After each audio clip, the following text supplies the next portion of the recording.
गुरुदेव, देवता हमें अमृत का लोभ दे रहे हैं। महाराज बलि, इनके लोभ के जाल में मत फंसिए। ये देवता हमारे पास इसलिए आए हैं क्योंकि इन्हें समुद्र मंथन के लिए असुरों की अपार शक्ति की आवश्यकता है। किंतु जब समय आएगा तो अमृत की एक बूंद भी असुरों को नहीं मिलेगी। ऐसा नहीं होगा महर्षि। समुद्र मंथन के शुभ कार्य में जो भी प्रजातियां भाग लेंगी, उन सबके बीच में समुद्र के गर्भ में जो चीज भी प्रकट होगी, वो सब बराबर मात्रा में बांटी जाएगी।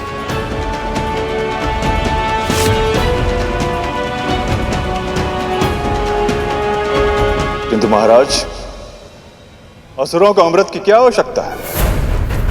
हम असुरों के पास मैं हूं, शुक्राचार्य। यदि किसी भी असुर की मृत्यु होती है तो मैं उसे अपनी संजीवनी विद्या से एक क्षण में पुनः जीवित कर सकता हूं। गुरुदेव उचित कह रहे हैं बलि। विष्णु की माया से असुरों का हित हो, ऐसा संभव नहीं। मैं तो कहती इसी क्षण इन देवताओं को यहां से भेज दो। ये सत्य है कि इस समय देवताओं को अमृत की आवश्यकता अधिक है, और फिर भी ये सब आपके पास प्रस्ताव लेकर आए हैं क्योंकि नारायण की यही इच्छा है। फिर भी यदि आप समुद्र मंथन में भाग लेने के इच्छुक नहीं हैं तो स्मरण रखिएगा, यदि देवताओं को अन्य प्रजातियों की सहायता से अमृत की प्राप्ति हो गई तो ये भी अमर हो जाएंगे, और तब इन्हें मृत्यु के बाद फिर से जीवित होने के लिए ना ही अपने गुरु मंत्रों की आवश्यकता होगी और ना ही किसी विशेष विद्या की व्यवस्था की। और आप सब असुरों को सदैव अपने गुरु पर निर्भर रहना होगा।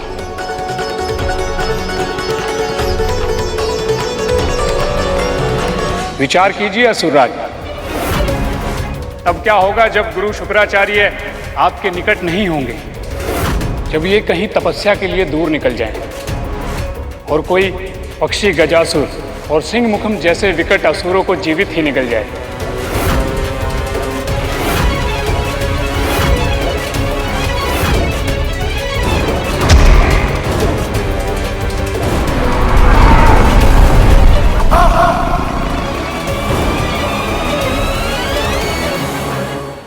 आवश्यकता से अधिक विचार वो जाल है महाराज, जिसमें व्यक्ति स्वयं उलझ के रह जाता है।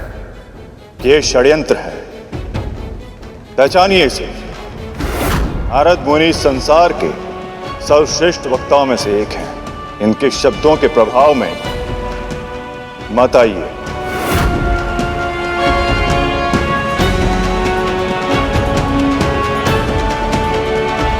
क्षमा कीजिए गुरुदेव,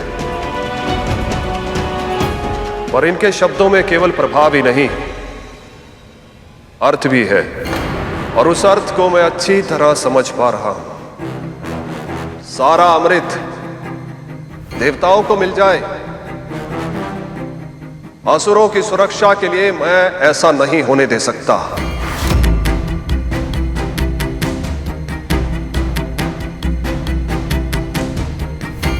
यदि समुद्र मंथन ही एकमात्र उपाय है जिसके माध्यम से असुरों को अमृत का अंश मिल सकता है, तो यही सही है।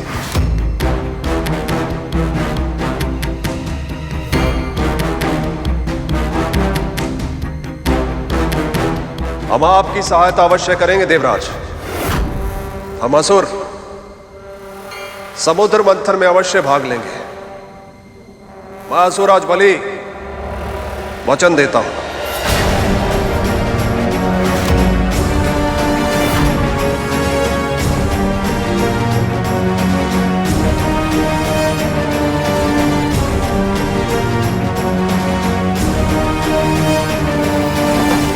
तो मैं देवराज इंद्र भी आपको वचन देता हूं असुरराज, कि जब तक ये शुभ कार्य संपन्न नहीं हो जाता, तब तक हम सारे देव अपने मन में असुरों के लिए कोई भी द्वेष नहीं रखेंगे और आप सबको पूर्ण सहयोग भी प्रदान करेंगे।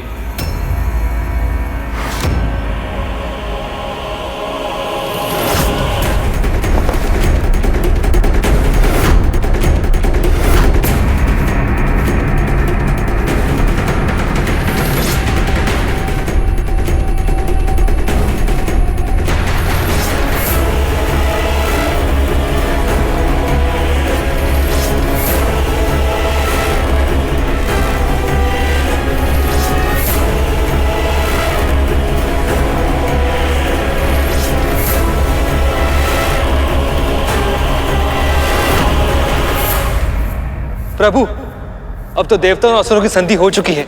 अब समुद्र मंथन प्रारंभ हो सकता है।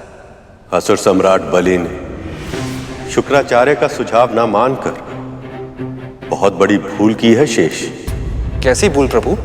यदि गुरु का अनादर करके कोई भी कार्य किया जाए तो सफलता नहीं मिलती, केवल पतन होता। अब तो बस एक ही आशा है, इससे पहले कि बहुत देर हो बलि को अपनी भूल का आभास हो जाए और वो उसे सुधार ले, अन्यथा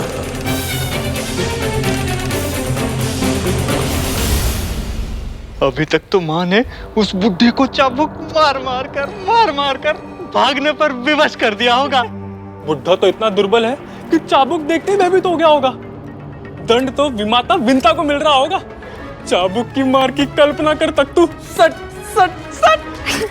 गरुड़ जहां कहीं भी होगा, अपनी माँ की चित्कार सुनकर कितना तड़प रहा होगा। माँ माँ माँ।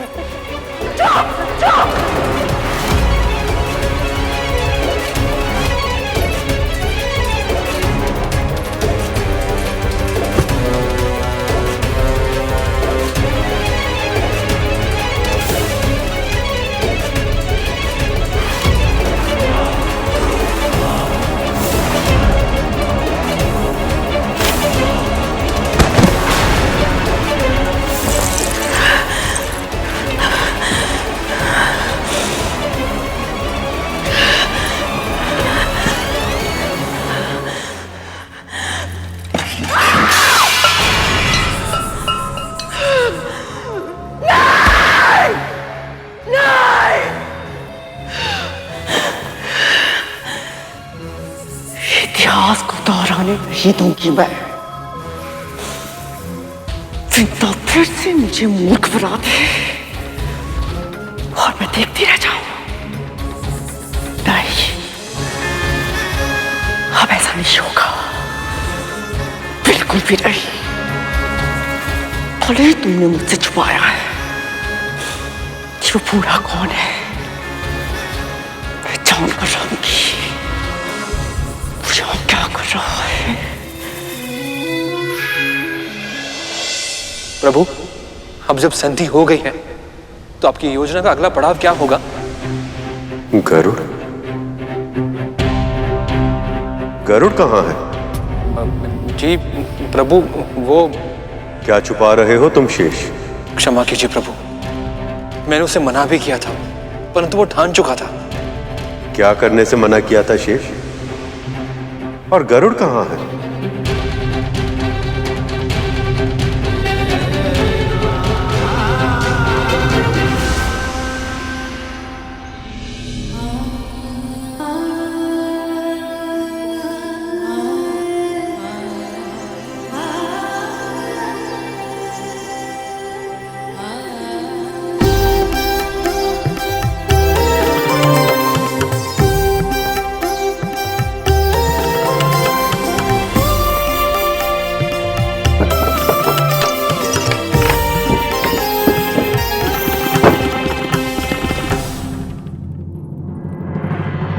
लगता है बाबा को उठने में अभी समय लगेगा। तब तक मैं महल के सारे कार्य समाप्त कर लेती हूँ। फिर उनके लिए चंदन और पुष्पों का लेप बना दूंगी ताकि उनके तन से आने वाली गंध थोड़ी कम हो जाए।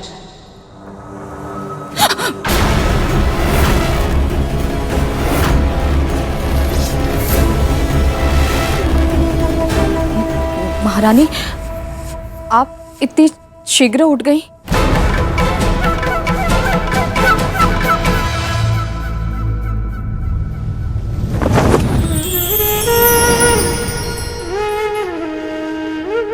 गरुड़, कहाँ गए थे तुम?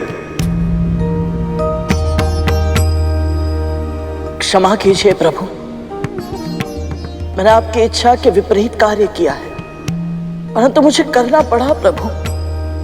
ऐसे कष्ट की अवस्था में देख नहीं पाया और मैंने क्या किया है तुमने गरुड़? मैं माता लक्ष्मी के दर्शन करने गया था। अभी उन्हीं से भेंट करके आ रहा हूं।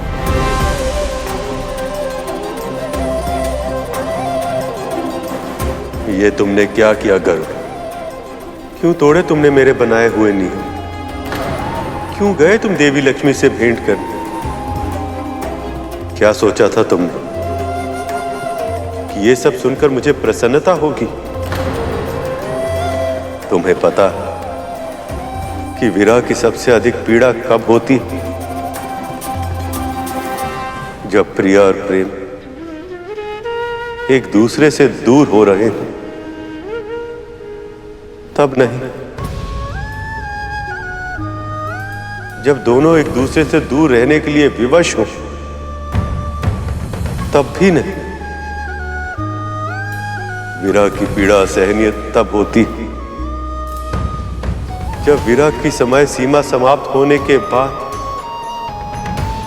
मिलन के लिए दोनों एक दूसरे के पास लौट रहे, जब पग आगे नहीं बढ़ पाते और हृदय और भी तीव्र गति से धड़कने लगता है। गरुड़, अभी तो केवल देवों और दानवों के बीच में संधि हुई। समुद्र मंथन के लिए कितना कुछ करना शेष है, न जाने उस सब में कितना समय लग जाएगा। और तुमने अभी से देवी लक्ष्मी को सूचित कर दिया, उनकी आशाएं कितनी बढ़ चुकी होंगी।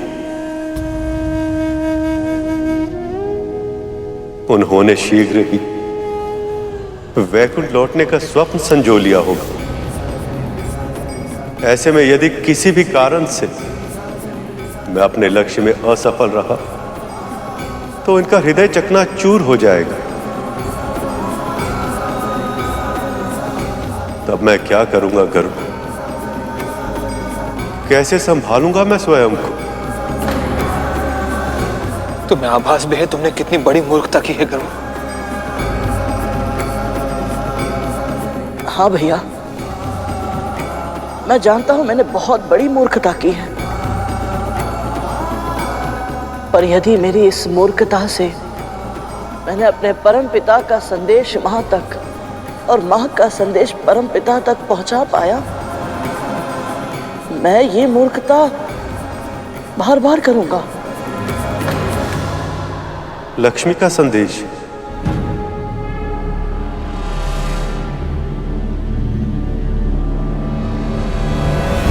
बहुत चिंता हो रही है मेरी।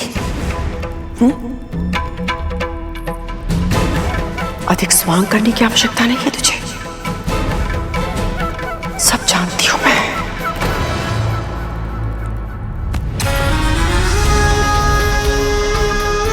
तुझे क्या लगता है तू मेरे विरुद्ध षड्यंत्र करेगी, मेरे विरुद्ध योजना बनाएगी? योजना? षड्यंत्र? ये आप क्या कह रही हैं महाराज? कौन है वो? कौन है वो मायावी जिसे तूने अपनी कुटिया के अंदर छुपा के रखा है?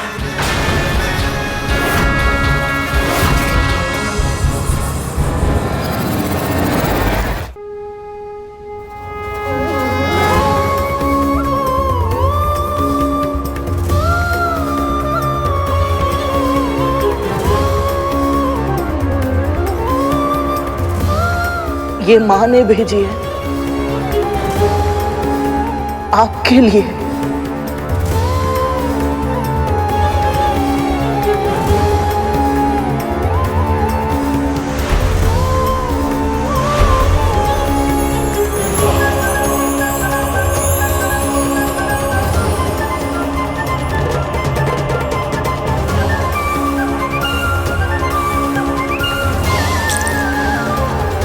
स्वामी, मैं तो कहती हूँ क्यों ना हम दोनों ही एक एक पायल की रचना करें। देख तो ले कि हम दोनों की सोच एक दूसरे के समान है भी या नहीं।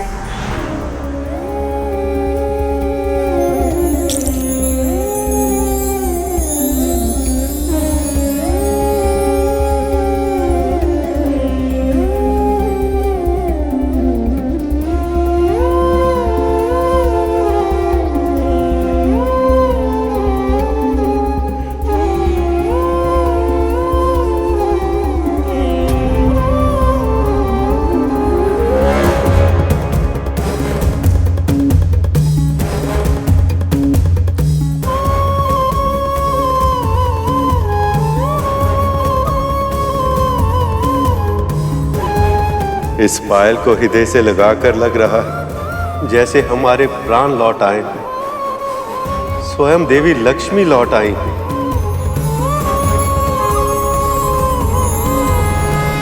मायावी? नहीं महारानी, वो बस एक असहाय रोगी है। असहाय? कितना असहाय है वो, मैं स्वयं अनुभव कर चुकी हूं।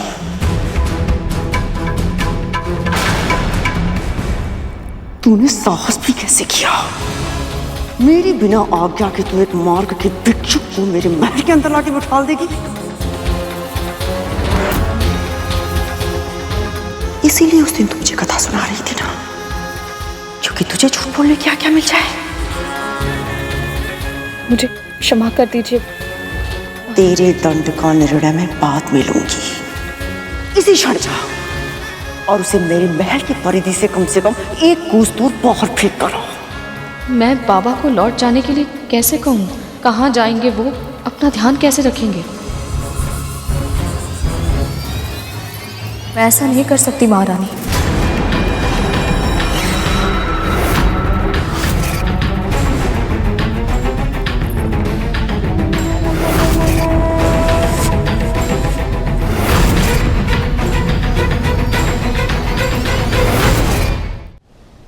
गरुड़, मुझे यह विश्वास नहीं हो रहा है कि तुमने ऐसा दुस्साहसी कार्य किया है। मैंने तो कुछ नहीं किया है प्रभु। परंतु पायल तो तुम ही लाए हो गरुड़। कहना क्या चाहते हो तुम? बस यही कि समस्त संसार में जो कुछ होता है प्रभु की इच्छा से ही होता है। कभी कभी नियम बनाने वाला अपने ही नियमों के जाल में उलझ जाता है, किंतु तुमने अपने हठ से, अपनी मूर्खता से असंभव को भी संभव कर दिया है गरुड़। तुमने मेरा नियम तोड़ा भी नहीं और प्रतीक के रूप में ही सही तुम मेरी प्रिया, मेरी लक्ष्मी को मेरे निकट ले आए। विरह में मेरी दशा ऐसी हो गई थी कि देवी लक्ष्मी के अतिरिक्त मैं कुछ और सोच ही नहीं पा रहा था। तुमने मुझे उस अवस्था से निकालकर मेरे भीतर उत्साह का संचार कर दिया है गरुड़। अब मैं वो भविष्य देख पा रहा हूं जिसमें शीघ्र ही वे मेरे साथ होंगे, मेरे निकट होंगे। प्रेम के इस छोटे से संदेश ने मुझ में इतनी प्रसन्नता, इतनी ऊर्जा भर दी है कि अचानक ही सब कुछ संभव लगने लगा है मुझे। सत्य तो यही है कि आशा की वास्तविक आवश्यकता हमें ही थी और देवी लक्ष्मी से मिलकर वह आशा तुमने हमें दी है गरुड़। मैं तो केवल माध्यम हूं प्रभु। ये लीला तो आप दोनों की ही है। ये सब हमारी लीला है, ये कहकर तुम बच नहीं सकते। सत्य तो यही कि तुमने हमारी इच्छा के विरुद्ध कार्य किया और इसका दंड अब तुम्हें भोगना ही होगा।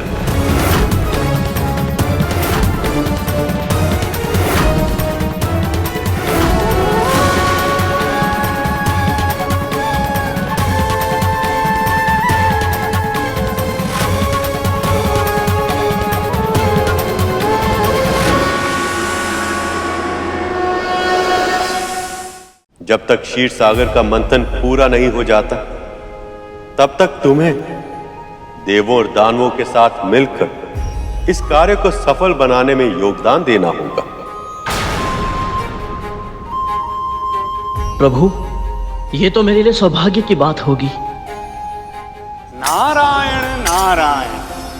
प्रभु, आपके मुख पर ये हर्ष की छाया देखकर मुझे बहुत प्रसन्नता हो रही है।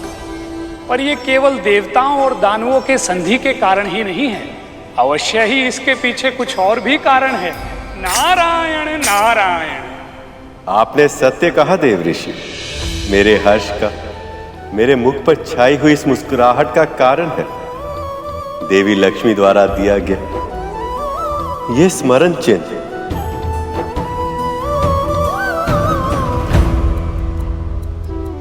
कौन कल्पना कर सकता है कि वियोग में अपनी प्रिया द्वारा दी गई ये पायल जैसी छोटी वस्तु भी अपने प्रेमी के हृदय को इतने उत्साह इतनी आशा से भर सकती है। प्रभु, क्षीर सागर के मंथन के लिए अगला चरण क्या होगा? सबसे पहले एक ऐसी मथनी का प्रबंध करना होगा जिससे क्षीर सागर को मथा जा सके।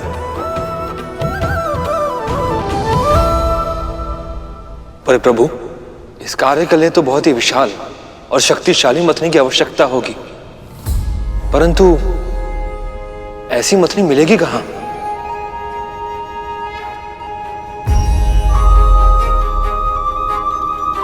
समस्त सृष्टि में एक ही वस्तु है जो ऐसी मथनी का कार्य कर पाने के योग्य है, वह है मंदराचल पर्वत। मंदराचल पर्वत?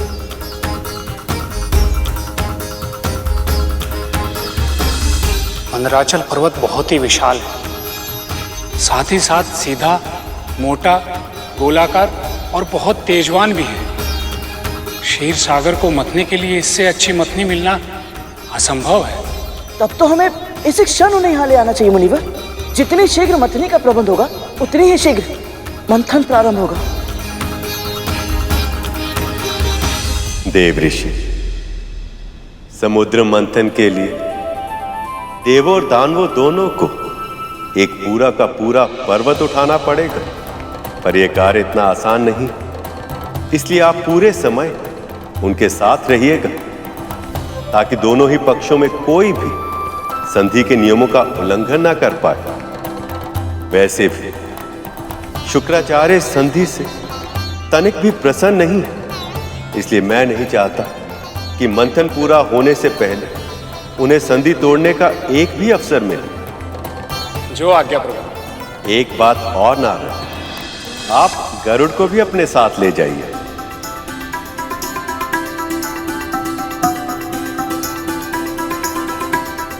प्रभु, इसमें मैं क्या योगदान दे पाऊंगा? जो कार्य करने की इच्छा रखता है वह चाहे तो इतने बड़े अनुष्ठान में अपने लिए कोई ना कोई कार्य तो ढूंढ ही सकता है गरुड़। जो आज्ञा प्रभु।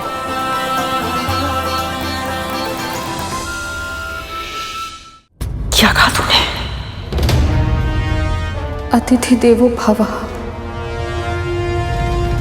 ये तो आप भी जानती हैं ना। वो बाबा चाहे जो भी हो, जैसे भी हो, केवल मेरे ही नहीं आपके भी अतिथि हैं, और उनका अनादर करना उचित नहीं है। क्या उचित है और क्या अनुचित, ये तू बताएगी मुझे। तू जो षड्यंत्र कर रही है ना, तो सब जानती हूं मैं विंदा। मुझसे ही झूठ बोलकर इतनी चालाकी से उसे मेरे महल के प्रांगण में तूने आमंत्रित कर लिया, और अब मुझे क्या आना? मैंने आपसे असत्य कहा, उसके लिए मुझे क्षमा कर दीजिए। आपको जो दंड देना है मुझे दे दीजिए, पर बाबा को मेरी कुटिया से मत निकालिए। कौन है वो? तेरा संबंध ही क्या है उनके साथ? केवल मानवता का संबंध है। वो कौन है, कहां से आए हैं, मैं नहीं जानती। बस उन्हें इस हाल में देखकर मुझे उन पर दया आ गई, और जो दूसरों की दया पर जीवित रहते हैं ना, उन्हें किसी और पर दया करने का अधिकार नहीं होता है।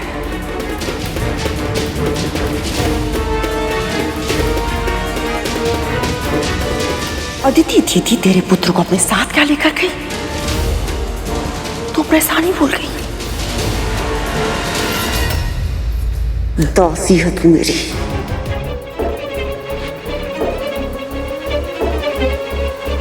दासी।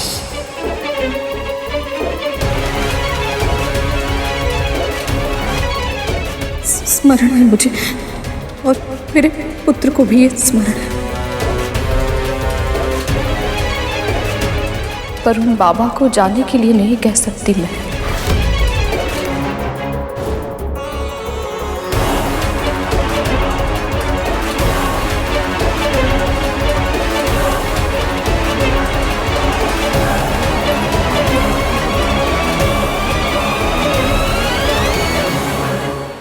आप सही कह रही थी मां। अवश्य उस बूढ़े की शक्ति का प्रताप है, जो गरुड़ के निकट ना होते हुए भी दासी मां में इतना साहस आ गया कि उन्होंने आपकी ही आज्ञा का उल्लंघन कर दिया। पर आप चिंता ना करें मां, हम उस दुर्गंध के ढेर उस बुढ़े भिखारी को एक क्षण में इस महल से बाहर फेंक देंगे। समस्त सृष्टि में एक ही वस्तु है जो ऐसी मथनी का कार्य कर पाने के योग्य है, वह है मंदराचल पर्वत।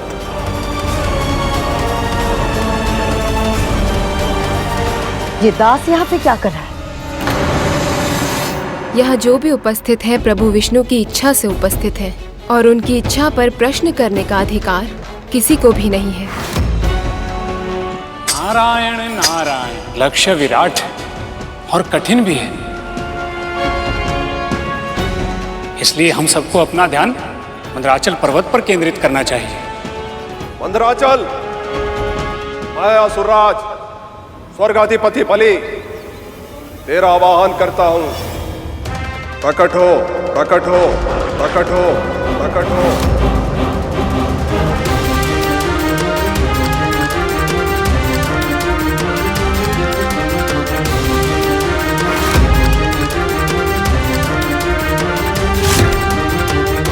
मैं देवराज इंद्र तुम्हें प्रकट होने का आदेश देता हूं मंदराचल।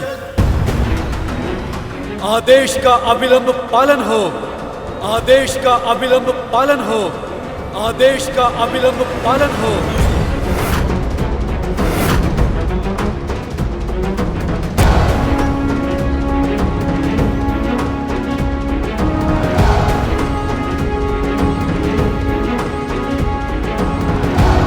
मंदराचल पर्वत, सभी देवता और असुर, असुरों की माता तिथि और देवताओं की माता अदिति, गुरु बृहस्पति और स्वयं मुनि नारद तुझे बुला रहे हैं। प्रकट हो, प्रकट हो, प्रकट हो।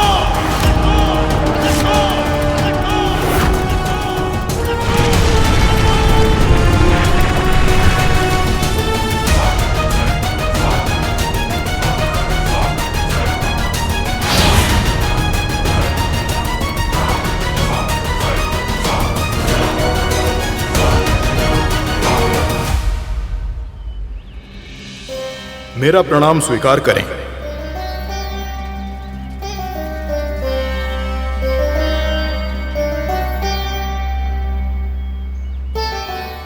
आप सब यहां एक साथ, पर इस कृपा का कारण जानने के लिए मैं उत्सुक हूं। संसार में श्री को वापस लाने के लिए प्रभु विष्णु ने क्षीर सागर के मंथन का विचार किया है, और इससे देवों और दानवों साथ ही अन्य प्राणियों का भी कल्याण होगा।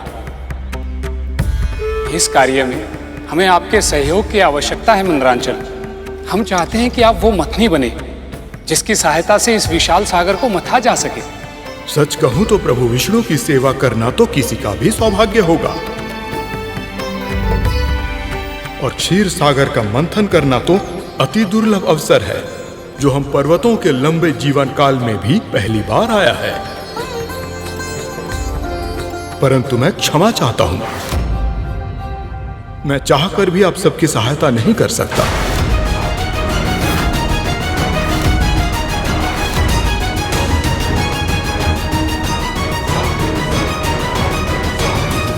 क्या मैं जान सकता हूं आप इस महत्वपूर्ण घटना में अपना योगदान क्यों नहीं देना चाहते? मैं अपना योगदान देना चाहता हूं, परंतु चाहकर भी ऐसा नहीं कर सकता, क्योंकि अब पहले की तरह मेरे पंख नहीं हैं, और बिना पंखों के मैं अचल हो गया हूं, कहीं आने जाने में असमर्थ हूं। और एक ही स्थान पर रहने के लिए विवश हूं। तो क्या पर्वतों के भी पंख हुआ करते थे? हाँ गरुड़, ये बहुत समय पहले की बात है। केवल मंदराचल पर्वत ही नहीं, सभी पर्वतों के पंख हुआ करते थे और जहां उनका मन चाहता वो वहां उड़ जाते थे। वो कहीं भी आने जाने के लिए स्वतंत्र थे। पर इतने भारी भरकम पर्वतों के अचानक उड़ान भरने से न केवल उन पर उगे हुए वृक्ष और भारी भारी शिलाएं टूटकर नीचे गिर जाती थी, अपितु उन पर्वतों की कंदराओं में रहने वाले साधु संतों की तपस्याएं भी भंग हो जाती थी। इतना ही नहीं, वो फिर से भूमि पर जब लौटते तो भयानक विनाश जन्म लेता और उनके नीचे हर सजीव और निर्जीव वस्तु दबकर पूरी तरह नष्ट हो जाती थी। प्राणियों का बिना भय के जी पाना असंभव हो गया था। पृथ्वीवासियों का एक कष्ट देखकर स्वर्गाधिपति इंद्र से रहा नहीं गया और उन्होंने सभी पर्वतों के पंख काट दिए। तब जो जहां गिरा सदैव के लिए वहीं स्थापित हो गया। इंद्र के उस असावधानी पूर्वक लिए गए निर्णय के कारण अब मथनी का प्रबंध नहीं हो पाएगा।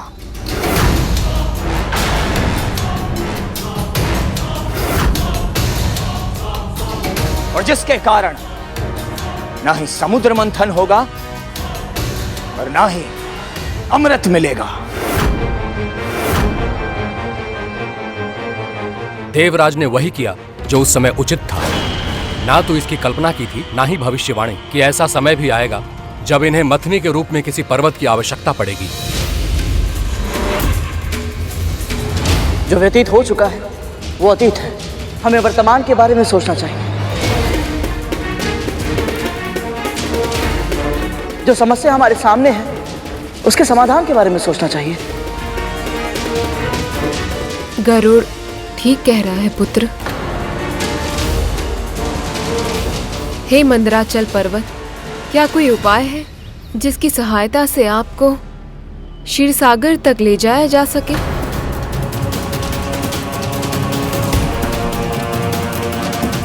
एक उपाय है देवमाता। देवगण और असुर दोनों ही प्रजातियां अपने अपने बल के लिए सुविख्यात हैं। यदि यहां पर उपस्थित कोई भी बलशाली मुझे उठा सके तो वो मुझे क्षीर सागर तक पहुंचा सकता है।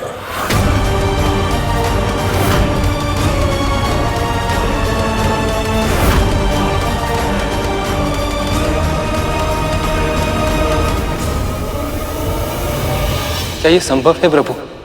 चाहे वो कोई भी प्राणी हो, मानव, दानव या देवता ही क्यों ना हो, पूरा का पूरा पर्वत वो कैसे उठा सकता है? मंदराचल को उठाना तो केवल एक प्रतीक है शेष।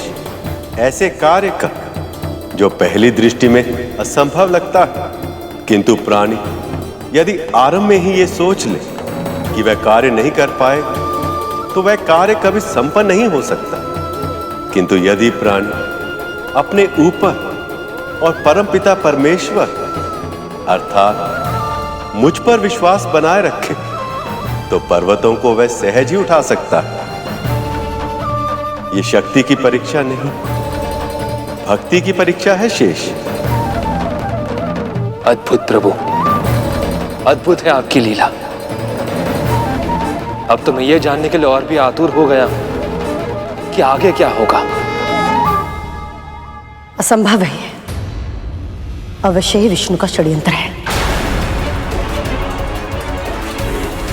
हमारी दृष्टि में हमें दुर्बल सिद्ध करके हम असुरों का मनोबल कम करना चाहता है ये।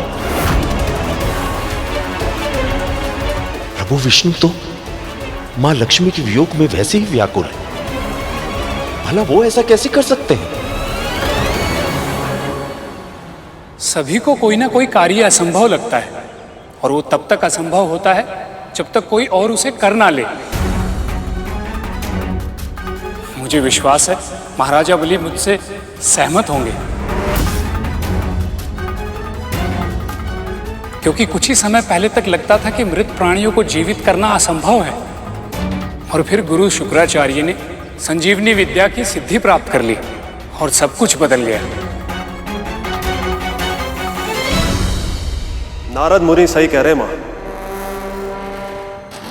जब तक आपका आशीर्वाद हमारे साथ है, ऐसा कौन सा कार्य है जो असंभव है, जो हम असुर संभव नहीं बना सकते?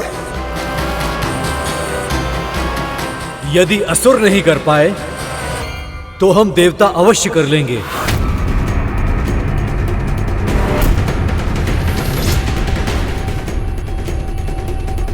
हम युद्ध में अवश्य हारे थे, पर केवल इसलिए क्योंकि हमारे विरोधियों ने अनैतिक सिद्धि का प्रयोग किया था। इसका अर्थ ये नहीं है कि हम बलशाली और योग्य नहीं हैं। इंद्र, देवताओं की शक्ति की परीक्षा के लिए किसी और अवसर की प्रतीक्षा करनी होगी, क्योंकि समुद्र मंथन का पहला चरण मेरे पुत्र ही पूरा करेंगे। स्वर्गाधिपति होने के कारण प्रत्येक विषय में चुनाव का पहला अधिकार मेरे पुत्र का होगा।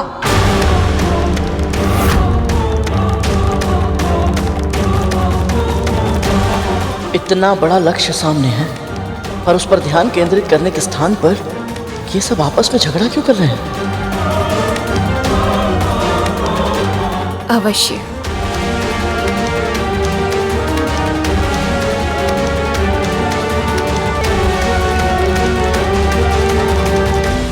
जब माँ ने कह दिया तो यही सही, असुर जाएं और हो सके तो इस पर्वत को अवश्य उठा लें।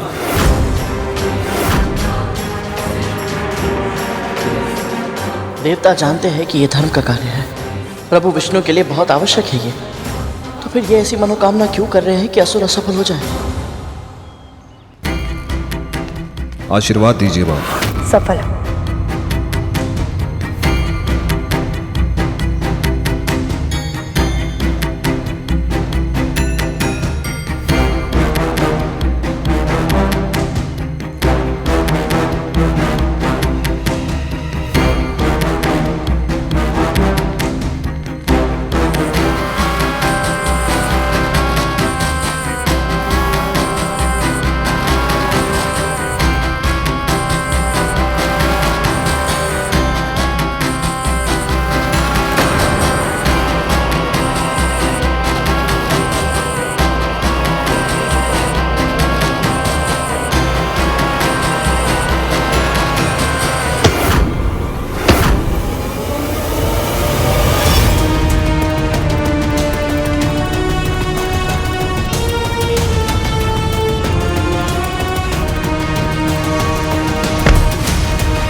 ये सारे के सारे असुर इतने शक्तिशाली होकर भी इस पर्वत को उठाना तो दूर, इसे हिला भी नहीं पा रहे हैं।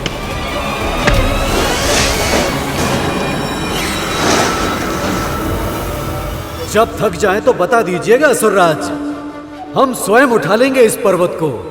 जब थक जाएं तो बता दीजिएगा असुरराज, हम स्वयं उठा लेंगे इस पर्वत को।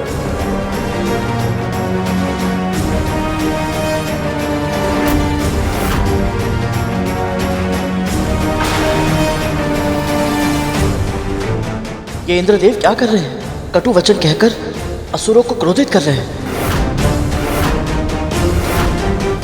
प्रभु ने इन्हें साथ मिलकर कार्य करने के लिए कहा, पर यदि इनके अहंकार के कारण इनकी संधि टूट गई तो समुद्र मंथन कैसे पूर्ण हो पाएगा?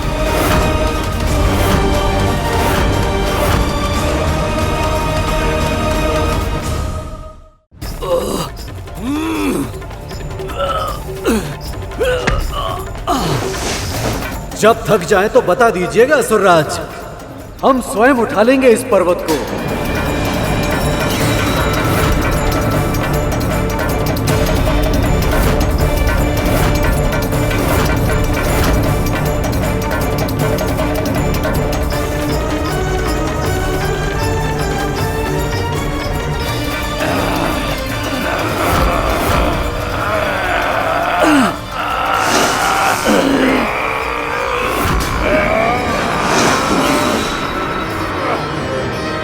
महाराजा बलि, अब देवताओं को प्रयास करने दीजिए।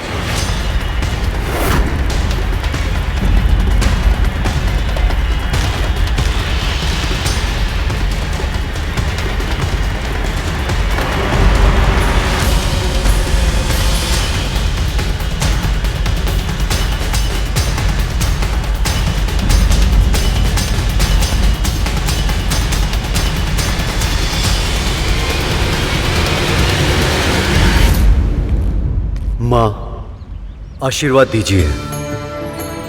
आपका आशीर्वाद ही हमारे लिए सबसे बड़ी शक्ति है। सफल हो।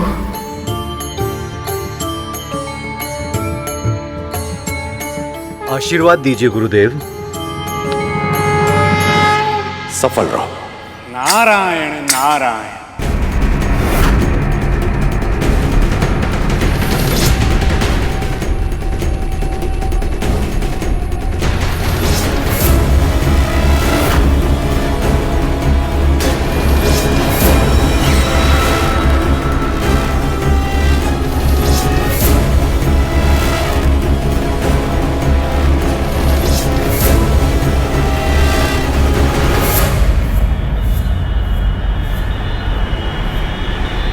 पुत्र,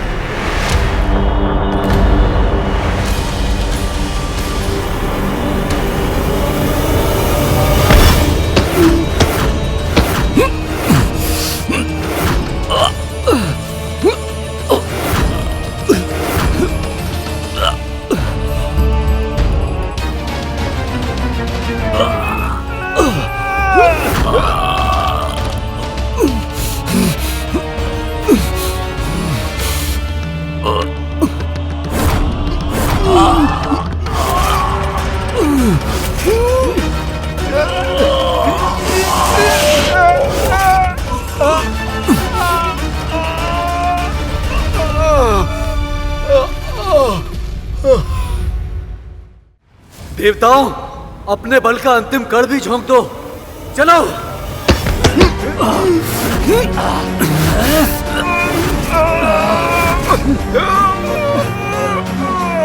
देवराज, आप सब में अतः शक्ति है, आप इसे हार नहीं मान सकते। प्रयास कीजिए और प्रयास कीजिए। ये गरुड़ हमारा समर्थन कर रहा है या हमारा उपहास कर रहा है? देवताओं, और जोर लगाओ।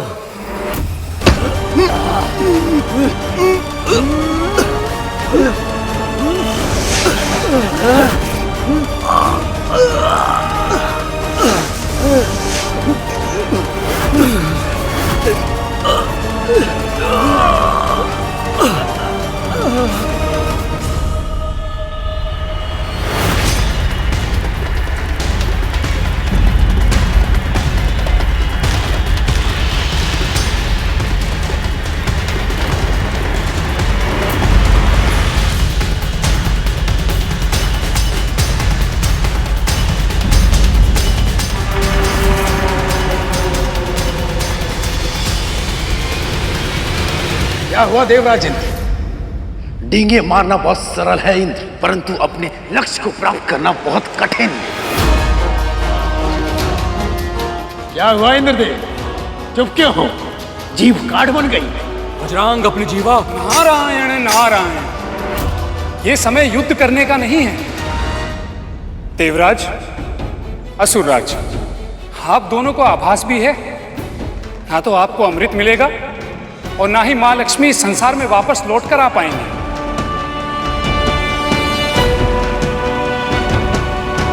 इसलिए एक दूसरे की असफलता पर प्रसन्न होने के बजाय कोई ऐसा उपाय सोचिए जिससे आप सफल हो जाएं। पर मुनिवर, और अब कर ही क्या सकते हैं हम? स्पष्ट है कि हम असुरों और देवताओं का बल इस कार्य के लिए पर्याप्त नहीं है। क्षमा कीजिए, परंतु आप दोनों के दृष्टिकोण अनुचित है। अब ये दास बताएगा हमें कि क्या उचित है और क्या अनुचित। यहाँ कोई दास नहीं है, सभी धर्म के सेवक हैं। बोलो गरुड़, क्या कहना चाहते हो तुम? प्रभु विष्णु ने देवता और दानवों को एक साथ संधि करने के लिए क्यों कहा था, इसका गुण अर्थ मुझे अब स्पष्ट हो रहा है दीदी माँ। इन दोनों को एक दूसरे की शक्ति बनना है। ये दोनों ही अब तक अलग अलग प्रयास कर रहे थे। यदि ये दोनों एक साथ, एक स्वर में, एक लय में चेष्टा करेंगे तो अवश्य मंदिराचल पर्वत को उठा पाएंगे।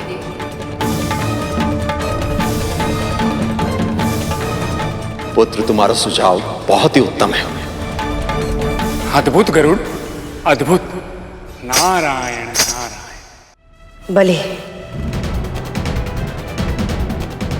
ये गरुड़ सही कह रहा है। ये सुझाव ही वो उपाय है जो इस कार्य को सिद्ध कर सकता है।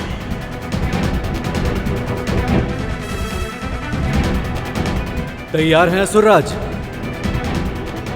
आप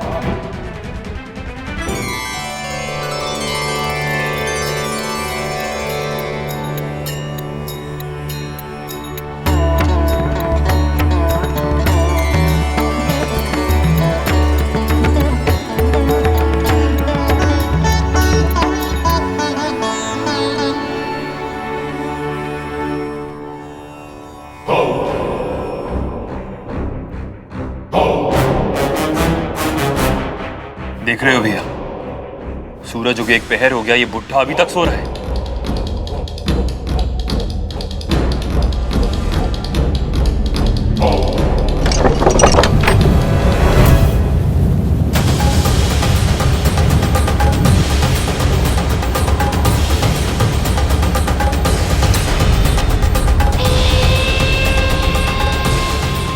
हम तो कुटिया के अंदर जा रहे थे, हम वन में कैसे आ गए?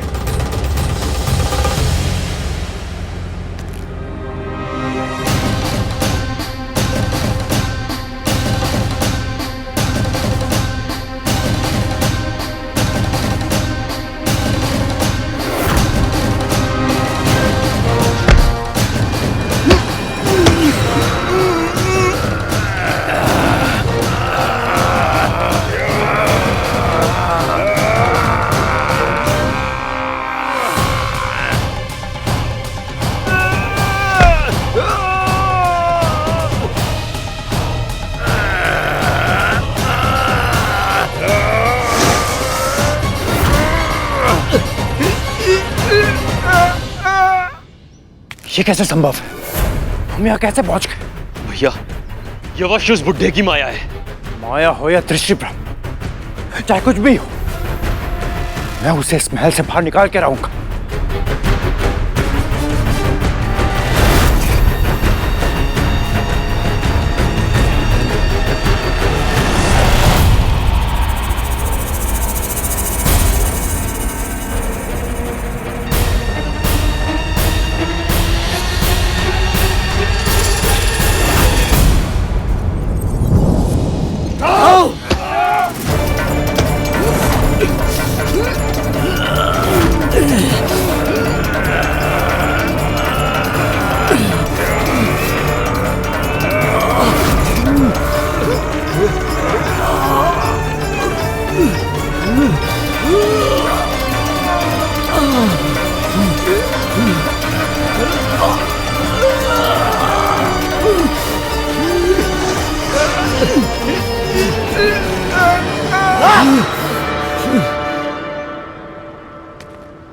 हम बहुत प्रयत्न कर चुके महाराज, ये पर्वत हमसे नहीं हिलेगा।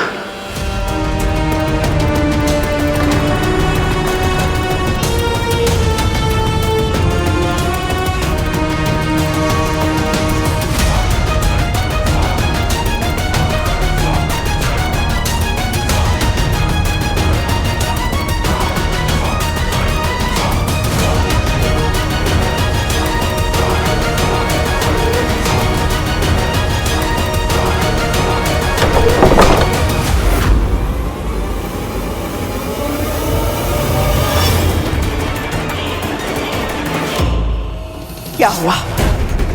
फेंक दिया उस बूढ़े को बाहर? उसे महल से बाहर फेंकना तो दूर की बात है माँ। हम दोनों उस मायावी के आसपास भी नहीं पहुंच पा रहे माँ। देवों और दानवों की सम्मिलित शक्तियां भी इस पर्वत को उठा नहीं सकी।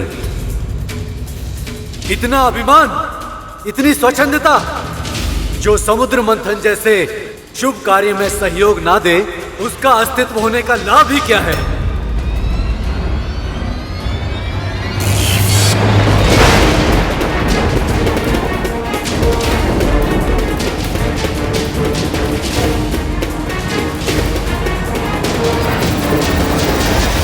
ये आप क्या कर रहे हैं देवराज? पहले तो आपने मेरे पंख काट दिए थे और अब आप मेरा अस्तित्व ही मिटा देंगे। हाँ, बिल्कुल ऐसा ही करेंगे यदि तू हमारे साथ नहीं चला तो। मैं आपके साथ चलना चाहता हूँ, इस शुभ कार्य में आपको सहयोग देना चाहता हूँ, परंतु मेरे पंख ना होने के कारण मैं अचल हो गया हूँ।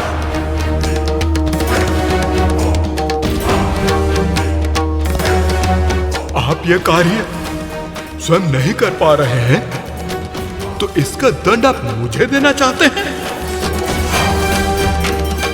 ये तो अनुचित है देवराज। रुक जाइए देवराज।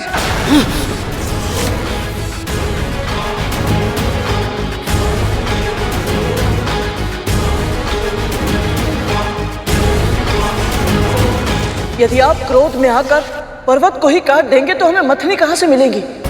और यदि मथनी नहीं मिलेगी तो समुद्र मंथन कैसे होगा? कृपया शांत हो जाइए और इन्हें उठाने का कोई और उपाय सोचिए। हाँ पुत्र, क्रोध से ये समस्या नहीं सुलझेगी। यदि तुमने वज्र का प्रहार किया तो आघात मंदराचल पर्वत पर नहीं बल्कि समुद्र मंथन की संभावना पर होगा।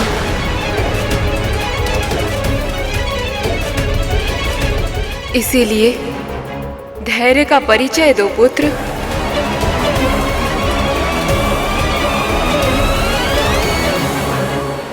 यदि देवता और असुर दोनों मिलकर भी इस पर्वत को उठा नहीं पा रहे तो कैसे उठेगा ये पर्वत?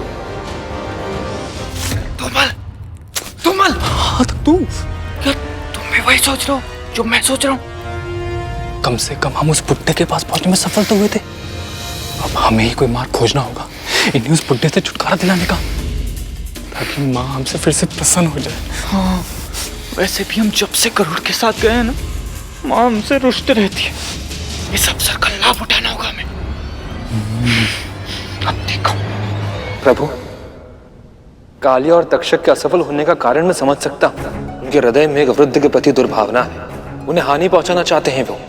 परंतु देव और दानव क्यों असफल हो रहे हैं? वे दोनों तो मिलकर धर्म का ही कार्य कर रहे हैं। देव और दानव दोनों अपने अपने बल का प्रयोग कर रहे हैं और मंदराचल के बल को समझ ही नहीं पा रहे।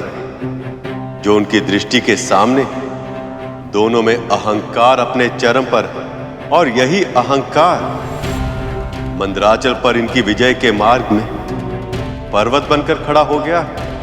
जब तक देवों और दानवों को यह तथ्य समझ नहीं आ जाता, तब तक मंदराचल अपनी जगह से तनिक भी नहीं हिल पाएगा।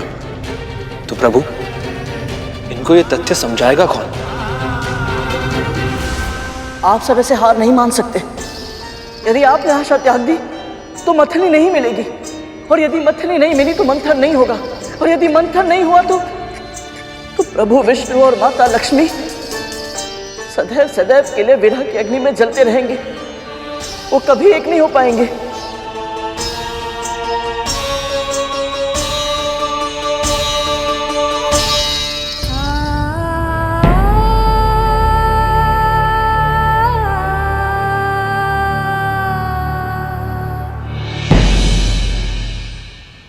देवराज, मैं आपसे विनती करता हूं, कोई ना कोई उपाय निकालिए जिससे कार्य संभव हो पाए।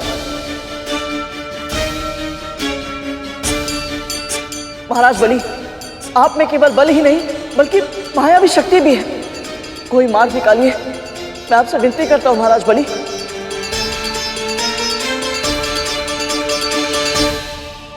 महर्षि आप तो गुरु हैं। यदि आप मार्गदर्शन करेंगे तो इस समस्या का समाधान अवश्य निकलेगा। पुत्र, यदि कोई समाधान होता तो अब तक पता चल चुका होता। वैसे भी तू क्यों इतना चिंतित हो रहा है? मथनी लाने का दायित्व तुझे नहीं मिला है, हम असुरों को और देवता को सौंपा गया है विष्णु द्वारा।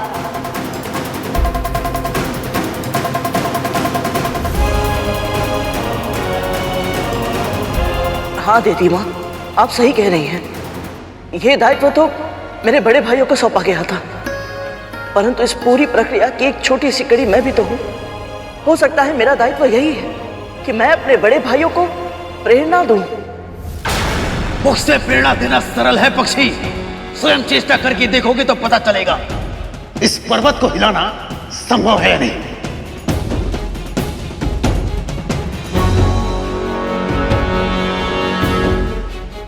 तुझ में तो एक सहस्त्र इंद्र का बल है ना, तू क्यों नहीं प्रयास करता? जा प्रयास कर। ये आप कैसी बात कर रही हैं विमाता दीदी? जो कार्य हम सब मिलकर नहीं कर पाए वो उसे अकेला कैसे कर पाएगा?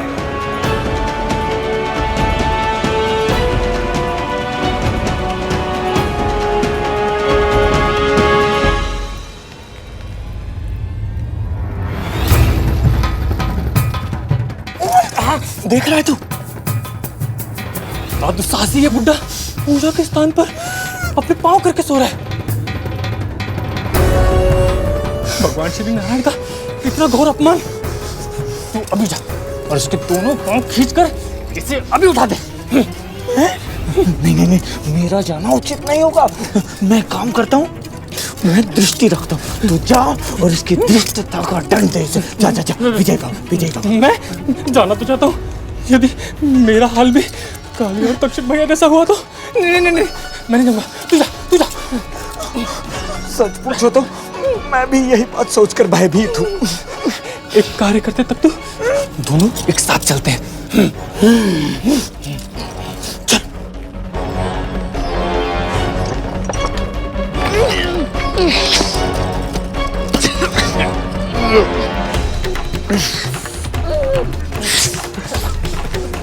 बुढ़े, नारायण का अपमान करते तनिक भी संकोच नहीं होता? उनकी दिशा से पांव उठाओ अपने अभी।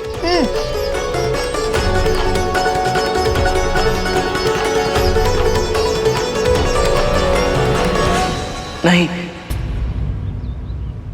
ये कार्य मेरे लिए असंभव है। क्यों, भयभीत हो गया? हाँ?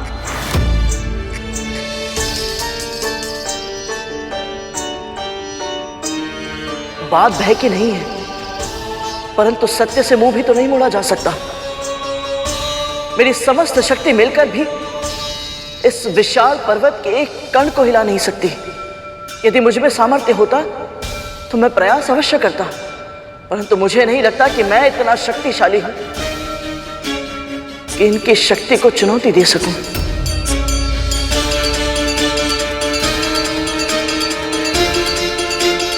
फिर भी यदि सब कह रहे हैं तो एक बार प्रयास तो करो। क्या पता प्रभु ने तुम्हें इसलिए भेजा हो। और वैसे भी तुम्हें ना शक्ति का अभिमान है और ना ही बल प्रदर्शन की इच्छा। और ना ही तुम्हारे पास कुछ खोने के लिए। और भूल से भी यदि सफल हो गए प्रभु और माँ को मिलाने में सहायक बनकर, तो तुम इस संसार को पा जाओगे।